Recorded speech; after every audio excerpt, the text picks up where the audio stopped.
Sir, okay lang ba na dalawa ang day off namin sa work every week? No work, no pay ka. Well, friends, ito yung tanong ni Sir sa ating Q&A with Proof AMN. Interesting question po about day off na 2 days daw sa kanila. Sige po, I will answer your question in a direct, concise, and with example. Let's get started. Before ko sagutin yung question niyo, sir, sa government office po, Monday to Friday lang po ang trabaho.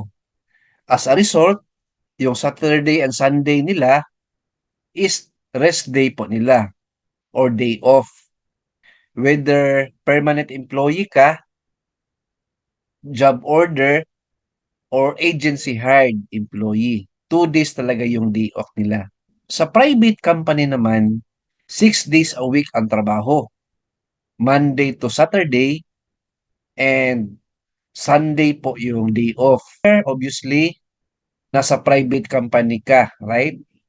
So, day off ninyo is 2 days. Siguro na compare po ninyo na sa ibang private company, 1 day lang yung day off nila, right? Sa inyo, 2 days. Ganito po yan, sir. Based sa labor code, if I'm not mistaken, Article 91 of Labor Code, weekly rest day ng employee. Ang nakalagay doon na rest day or day off after 6 days of work, right? So may rest day the following day. For me, sir, okay lang po na dalawa yung day off in a week. Basta po mayroong day off na 1 day or more. Ang hindi po pwede, sir, is wala tayong day off. Which is yung ibang private companies, hindi nila binibigyan ng day off yung mga employees nila. That is a violation sa labor code. Okay lang po na more than 1 day ang day off.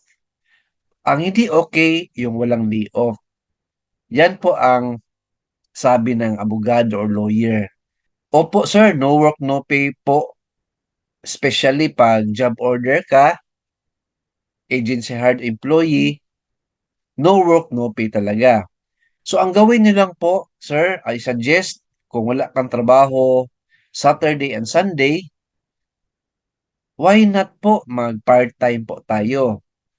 Mag-small business tayo during weekends na wala kang trabaho. Dapat productive ka na may income ka din. Anong maisip mo dyan? Pwede ka rin mag-grocery store. Or kung may skills ka sa vlogging, why not mag-vlog ka? Be a content creator. Kasi as content creator like me, meron ding income sa YouTube, sa TikTok, sa Facebook, right? So yan po ang gawin ninyo, sir. Kasi wala tayong magawa dyan if dalawa talaga yung day off ng company ninyo. Kasi meron din silang management discretion. Hindi yan bawal, sir.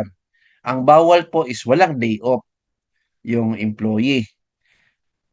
Ang pwede po, 1 day off or more. Pwede yan.